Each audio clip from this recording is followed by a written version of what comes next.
உண்மையான காதல் என்று ஒன்று உள்ளது. காலம் கடந்து போன பின்பு மண்ணில் வாழ்வது. காலம் எந்த கைப்பிடிக்குள் மாட்டிக்கொண்டது.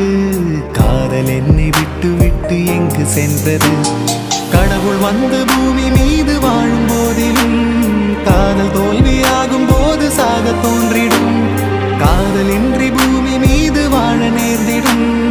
கொஞ்ச நேரம் கூட நரகம் போல மாறிடும்.